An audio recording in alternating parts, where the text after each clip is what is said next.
Cette semaine, pour Champ TV et Ciné Région, nous nous sommes fait remarquer à la conférence de presse de Dark Phoenix des X-Men en posant une question pour une fois intelligente. Est-ce que ce n'est pas le film le plus nichien de tous les X-Men, à savoir cette question qui peut être posée par-delà le bien et le mal? J'aimerais que chacun réagisse par rapport à ça et par rapport à son personnage. Et pourquoi ne pas avoir gardé la dimension cosmique, si j'ai bien compris, plus la dimension humaine du Phénix? Merci. Well, philosophical question. Let's talk about Nietzsche and Beyond Good and Evil. How would each of you react to the concept that this is the most maybe Nietzschean film of all X-Men? Nietzschean film. Nietzsche, Beyond Good and Evil. I'll take it. Okay. Why not? Okay. You're the director. I studied Nietzsche in college.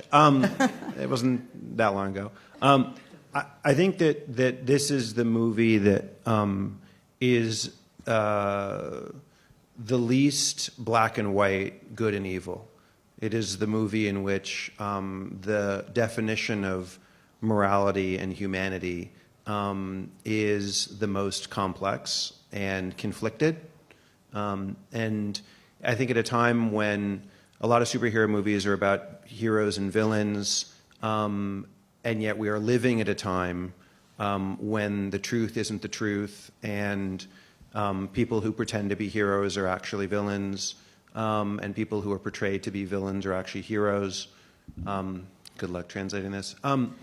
I think this movie is a movie that reflects our time, and a movie that is unique within the X-Men universe and the comic book genre, because it is, and Dark Phoenix always was, it is an exploration into what good and evil means and how they are simply constructs.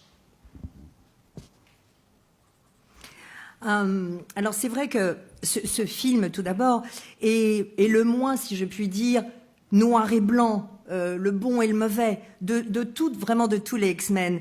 Il adresse évidemment la question de la moralité, de l'humanité, mais de la façon la plus complexe et conflictuelle qui soit.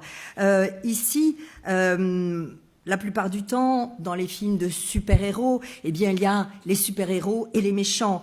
Et pourtant, nous vivons dans une époque où la vérité n'est pas forcément la vérité, où ceux qui se prétendent des héros sont en réalité des villains, et vice-versa. Les villains sont en réalité des héros. Ce film est vraiment un reflet de notre époque.